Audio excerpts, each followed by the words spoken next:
la parole n'est jamais un monologue. Sortir du silence, c'est s'exposer. Dire, c'est courir le risque d'être contredit. Et cette éventualité n'est pas un mal qu'il faut prendre en patience, c'est une chance qu'il faut saisir. Je cherche la vérité, mais comme je suis un être faillible, j'ai besoin de la conversation et même de la confrontation pour donner à la vérité une chance de m'atteindre. Aujourd'hui, la vie intellectuelle est en souffrance. Car là où régnait, où devrait régner le débat, où il a régné pendant certaines périodes, et notamment une période que j'ai connue, prévaut aujourd'hui l'anathème. Et la disqualification de l'adversaire tient lieu de confrontation avec les idées qu'il défend. À titre d'exemple, je veux prendre quelques instants, mais très brefs, pour citer un article du Monde. Dans son édition du 15 septembre, Le Monde consacre une page annoncée en une à l'identité heureuse, marque de fabrique de Juppé.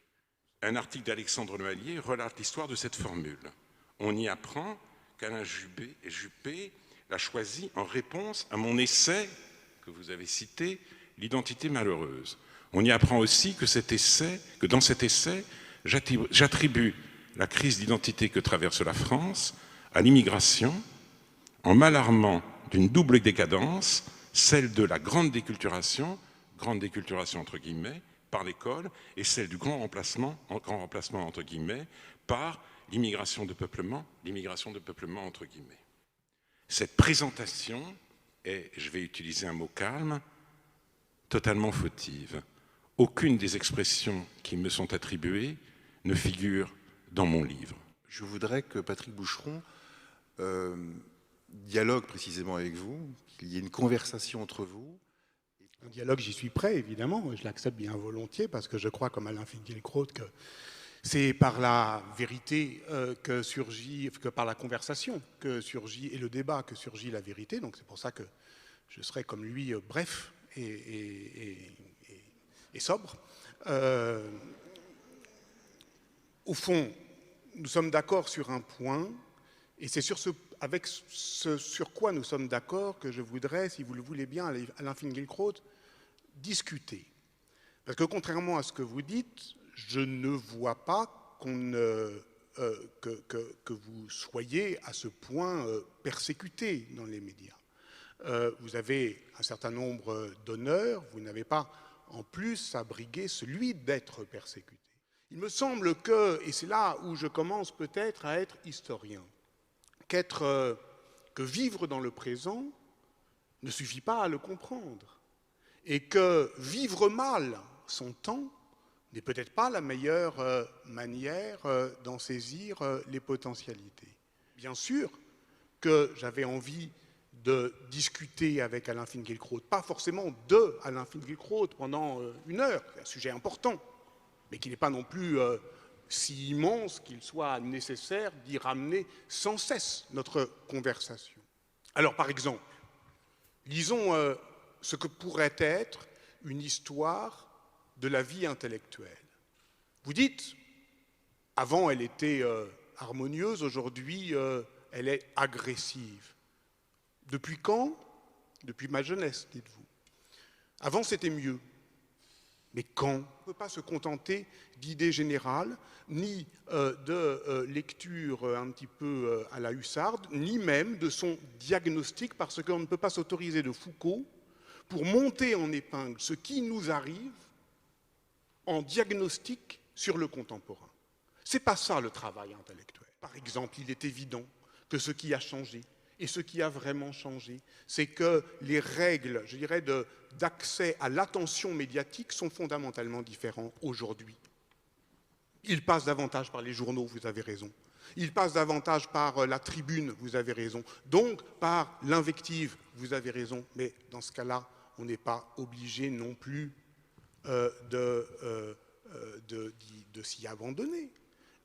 Parlons, si vous le voulez bien, puisque vous avez envie de parler avec moi, parlons des livres que nous avons écrits et pas des tribunes que nous avons pu lâcher.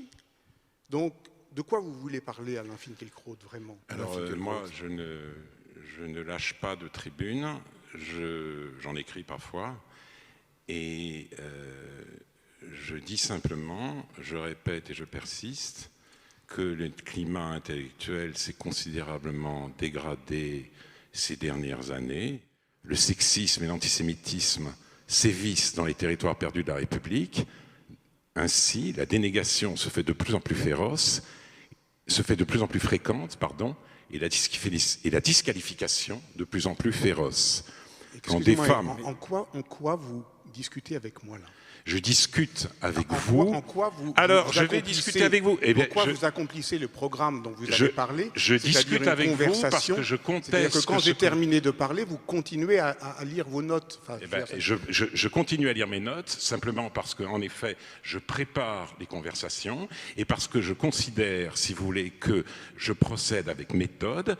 Et je vous dis, pour faire quoi? Pour vous dire que le climat intellectuel s'est dégradé aujourd'hui en France, que ça ne concerne pas simplement les journaux où il ne faudrait pas s'aventurer, que ça ne concerne pas simplement les tribunes, ce n'est pas un problème médiatique, c'est un problème qui nous concerne tous, qui vous concerne également parce que vous avez parlé dans votre leçon inaugurale au Collège de France de, je crois, la régression identitaire qui poisse notre vie intellectuelle. Donc, vous êtes partie prenante de la question que je pose. Alors, écoutez, moi je veux bien arrêter. Je suis venu ici pour discuter, pour réfléchir à la responsabilité de l'intellectuel. Si ce que je vous dis vous est insupportable, j'arrête, je rentre chez moi. Ma femme n'a pas voulu venir parce qu'elle m'a dit l'ambiance serait insupportable, ce serait très difficile à vivre. Il semblerait qu'elle ait raison. Moi, je suis là. Alain Finkielkraut, si il n'y a pas de... considérez que ce que je dis est totalement hors sujet, totalement dépourvu d'intérêt, alors que je parle de la responsabilité intellectuelle et de la dégradation du climat, mais je rentre à la maison. Alain Finkielkraut, la question n'est pas, me semble-t-il, pas une hypothèse qu'on peut rentrer exclure d'emblée. Enfin, je veux dire, non, mais la côté question n'est pas de Colombo, rentrer ou pas à la maison. il y a un espace savant de la discussion. Et c'est un espace calme, où on fait des colloques, où on a des revues, où on fait soutenir des thèses. Depuis quand, Alain Finkielkraut, n'avez-vous pas travaillé en équipe avec, collectivement, à chercher ensemble des solutions? Ah bon? Jamais de ma vie je n'ai travaillé en équipe, jamais. Écoutez, alors, très bien. Alors, on va arrêter de parler de vous, puisque ce n'est pas un sujet qui vous intéresse tant que ça, au fond, et puisque, c'est vrai, vous y faisiez allusion, on a suffisamment vu la télé pour savoir qu'au fond, même si ça me paraît étonnant, quoi, cette parole de quelqu'un qui ne cesse de la prendre pour dire qu'il ne l'a jamais, ça marche tout le temps. C'est extraordinaire du point de vue politique et médiatique. On peut se dire, bah, enfin, quand même, la mèche est éventée. Eh ben non, ça continue à marcher. Bon, j'ai dit que j'avais jamais la parole. J'ai été expulsé d'un mouvement, d'une place où doit régner la démocratie et le pluralisme. Donc cette démocratie, c'est du bobard. Ce pluralisme, c'est un mensonge. On a voulu purifier la place de la République de ma présence. Quand je me suis fait expulser de Nuit debout, j'avais la parole. Ouais, et qu'a dit Frédéric Lordon? Que j'étais le porte-parole le plus notoire de la violence raciste identitaire. Ce pays est ravagé par deux violences à grande échelle. La violence du capital et la violence identitaire raciste. Cette violence dont Finkielkraut est peut-être le propagateur le plus notoire. Ça ne vous a frappé? Moi, ça m'a frappé. J'étais avec mon épouse, je me suis fait cracher dessus. Je dis que c'est révélateur de la dégradation du débat intellectuel et la manière dont vous le menez aujourd'hui est révélatrice aussi.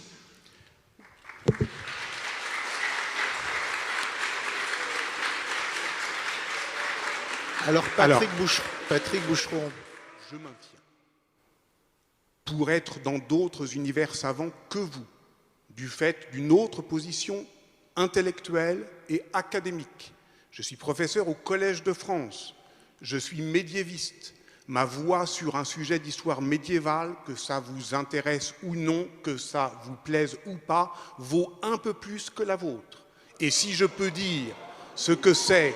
Mais oui, mais non, écoutez, vous pouvez très bien huer.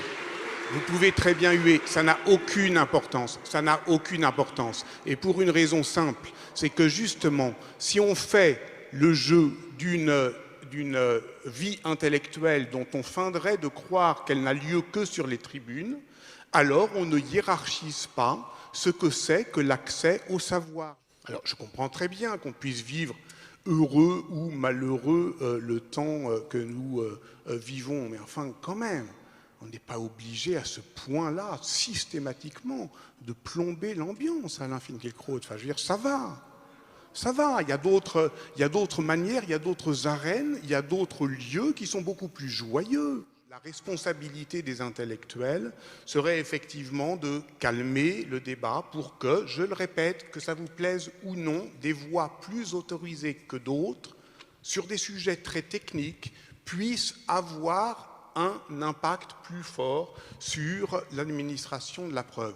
J'ai échoué, mais je sais très bien pourquoi j'ai échoué, Alain Finkielkraut, parce que je suis moins doué que vous, voilà. Parce que je ne vais pas, effectivement, du matin au soir, en recommençant le lendemain, sur tous les plateaux vous rendez télé. compte, vous rendez compte je vous dis que le débat intellectuel est impossible parce que la seule manière que vous avez de débattre, c'est de me disqualifier. Je suis un bâcleur, je suis un homme de tréteau, je passe ma vie à la télévision, je passe ma vie tout seul derrière mon bureau à travailler, tout seul et pas en équipe et sans ordinateur. Mais je passe ma vie tout seul à lire, vous avez certainement à écrire, un ordinateur. à lire et à écrire. Vous avez certainement un ordinateur. Non, j'ai pas d'ordinateur. Une question importante que vous venez de poser. Que vous ayez des ordinateurs ou pas, il y a une question importante. Ah, vous devriez, par exemple. Non, il y a une question vraiment pas importante. inintéressant d'avoir un Patrick ordinateur. Boucheron. On ne va pas non plus passer... vous ne pouvez pas accepter que la vie intellectuelle, ça soit la mise en spectacle d'une déploration permanente. Ce n'est pas possible. Ce n'est pas possible parce que ce n'est pas digne de l'enjeu, ce n'est pas digne des gens à qui on s'adresse, ce n'est pas digne de leur vie. Il faut s'adresser aux vies de gens, de ceux qui vivent comme ils le peuvent et avec, effectivement, des idées qui ne sont pas nécessairement les vôtres. La régression identitaire, ce n'est pas de parler de l'identité de la France, c'est de la considérer comme fixée à jamais et surtout éternellement susceptible d'être menacée par ce qui ne serait pas elle. Eh bien, pardon, mais il y a encore dans ce pays beaucoup de gens qui ne se sentent pas menacés par ce qui n'est pas eux.